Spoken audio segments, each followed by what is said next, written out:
Mga ka-travelers, mayroon ako dito nakita na naka-Rosy Karosa. Ngayon, mag-interview tayo kay Kuya kung kamusta yung kanyang performance sa iyang Rosy Karosa. Mag-interview ta. Bas, pila nakabuhan ni sa imo ha? 4 months. Brand new ni mo nagikuha. Oo. Unsa may masabi, anong masabi mo sa lakas niya? Malakas? Okay po na ako gan.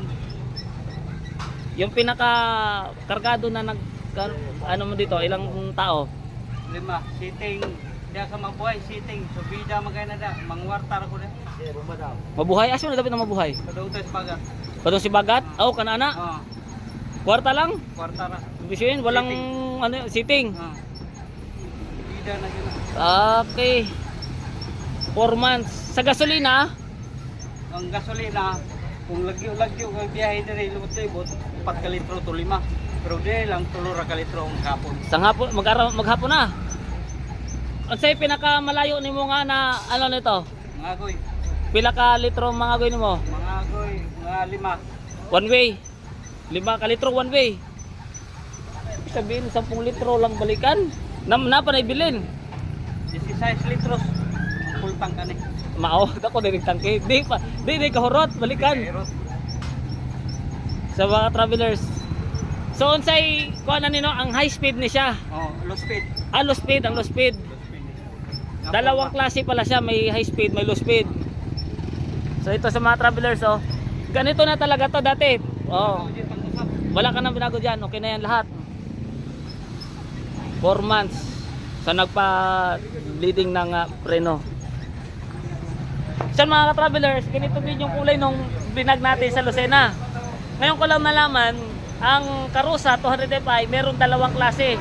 Merong high speed, merong low speed. Yung high speed daw nito, sabi ni Kuya, tumatakbo ng 110 kph. Ito namang low speed. Sa low speed kaya, pilay speed ni Mana? 60 lang patag. 60 patag, kasi low speed siya. Pero malakas naman sa ahon, malakas sa kargahan. So yun, sa patag, nasa 60 lang siya siguro. Kung hapitin mo talaga, baka abot pa ng mga 70. Pero low speed siya. Yung mga ahon daw niya dyan, hindi siya nagkakabyong. Kwarta lang. Kwarta, abot na siya. Pilay kambyada na ya? Kinta. Kinta? Kinta. Malakas ito. Nakakinta siya. So, yan. Sa mga gusto ng update, no? Nag-actual tayo ng interview dito sa meron talagang nahawakan na Rosy Karosa 200 Fi. So dalawang klase siya, merong low speed, merong high speed. So kung kukuha kayo at gusto nyo naman ay pang mabilisan, high speed, pero medyo mahina sa kaahonan. Pero pagka gusto nyo naman na kahit saan dalhin pwede, kunin nyo yung ganito. Yan yung salamin niya oh. Naka low speed siya. Matipid din. Okay.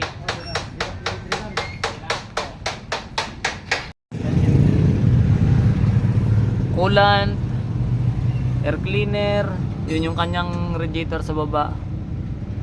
Tapos oh yan, wala siyang kuan.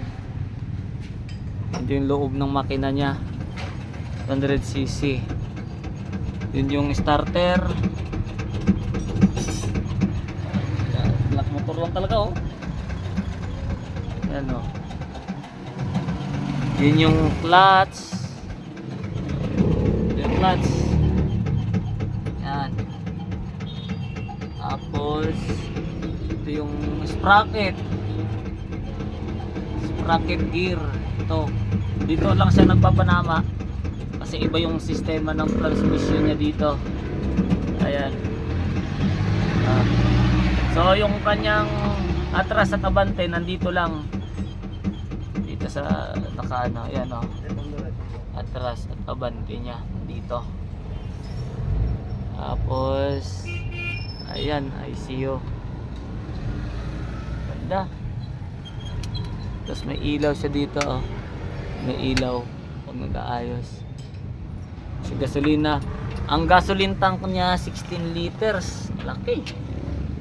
Yun yung gasolina. Sa baba. Kasi ito yung coolant niya. Stick.